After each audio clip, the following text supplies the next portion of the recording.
Welcome to Buckaroo Buckeye's Peek at the Reading Process and Reading Assessment for Parents, Part 1. First, I quickly direct your attention to this disclaimer. The introduction you are about to receive is not a certified training in any of the processes or programs presented. The information contained in this presentation is my compilation of research and science-based materials for reading instruction, for which there is reliability data and that I have used to supplement my services as a reading specialist. However, the information included in this introduction does not include all available research and resources on this topic. Families must be involved as active, essential participants in the assessment process.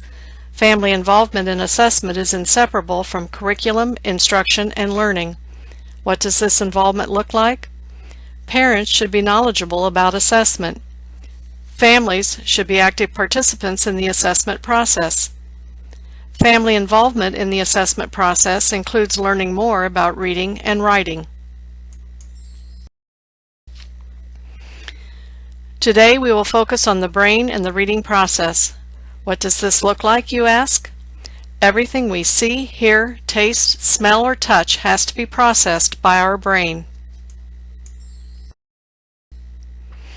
Which of these do you think the reading process uses the most?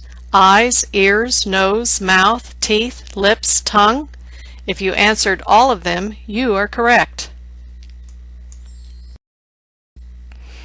This represents the paradigm created by the Lindemood Bell learning processes, home-based in San Luis Obispo, California. The Lindemood Bell processes subscribe to a multisensory, brain-based, and research-backed approach to reading and intervention. This is your brain on reading. Auditory processing plus visual processing plus language processing plus comprehension equals the reading process. Auditory processing is the ability to identify and manipulate sounds and words, taking what our ears hear and sending to the brain for identification. Auditory processing, or phonemic awareness, is the foundation and strength of the reading process. Phoneme awareness is the best predictor of reading success, not IQ. Do not confuse phonemic awareness with phonics or decoding, which is the matching of letter symbols to sounds. Weakness in phonemic awareness will create weakness in all the other sectors of the reading process, even into adult.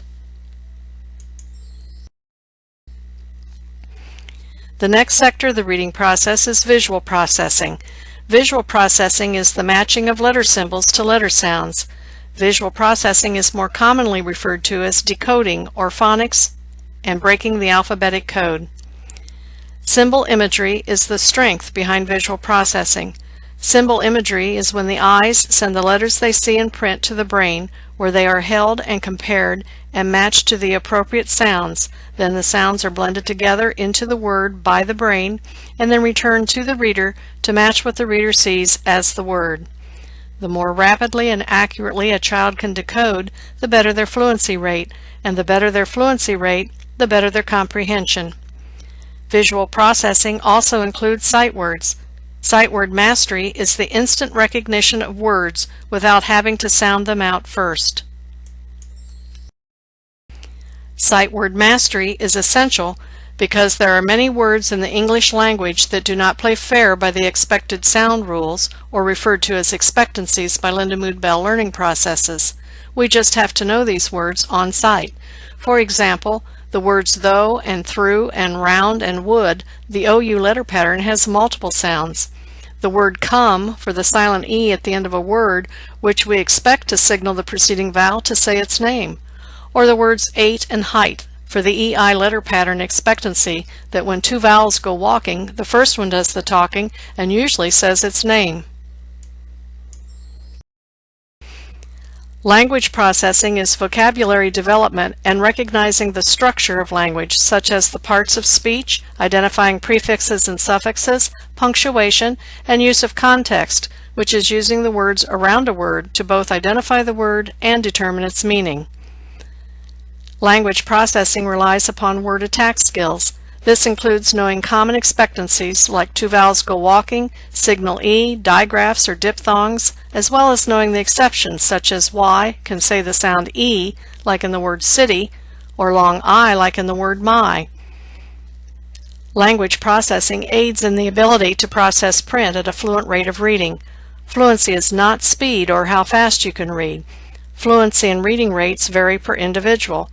The goal is to find a consistent rate that allows the reader to quickly and accurately decode words. Science supports that if you have to sound out every word, you will have a slow fluency rate and low retention and comprehension.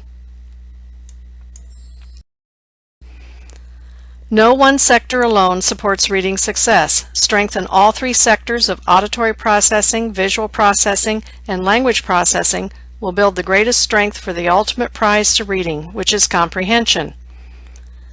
Along with reading enjoyment, comprehension is the ability to understand and gain knowledge and interpret what we have read, sometimes using higher order thinking skills such as inference, deduction, summarizing, or opinion. Concept imagery is an essential partner to comprehension. Concept imagery is the making of images on your mind's screen from the words as we read or listen, like creating a film on your mind's screen. As Albert Einstein once said, "If I can't picture it, I can't understand it." We do not need to image every word. A child with good concept imagery skill as they read will be able to answer a simple question such as, "What was the story about?" instead of shrugging their shoulders and saying instead, "I don't know." Many times that same child can recount an entire story in sequence from beginning to middle to end of a favorite movie. If you don't believe me, try it. The building of a successful reader starts with a strong foundation in auditory processing, visual processing, language processing, and comprehension. Cracks in the strength of any one of these floors is cause for concern, but particularly in auditory processing, as this is the framework and base for the total construction and strength over time of this entire building we call reading success. I would be remiss if I didn't ask, is that all?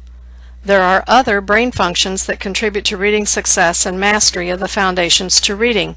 The development of these functions begins at birth. Did you know these simple brain facts? The brain is divided into two hemispheres, the right and left.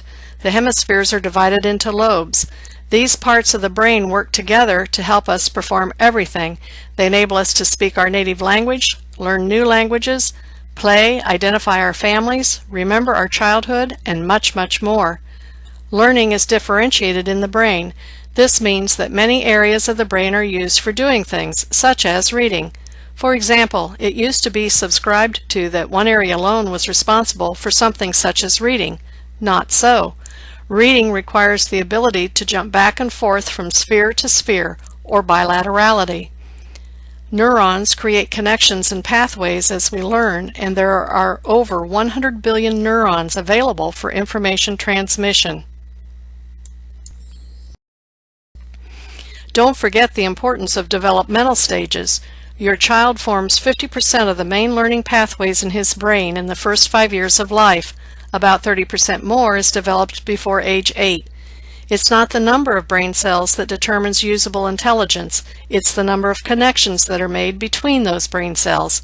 These connections are formed by the experiences that parents provide through a rich, stimulating environment in the early years. There is a big difference between a rich, stimulating, enjoyable environment and pressure. Overambitious parents create pressure and a stress-filled environment. Stress reduces the brain's natural ability to learn and concentrate. Parents, I offer these words of encouragement. Ensure success. Become a good listener. Give just enough help. Give encouragement with praise. And encourage curiosity. When reading a story with your child and they come to a word they struggle to recognize or sound out, don't immediately tell them the word.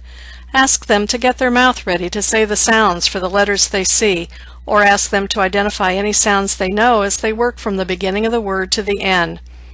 Have them read to the end of the sentence to allow the other words in context to help them.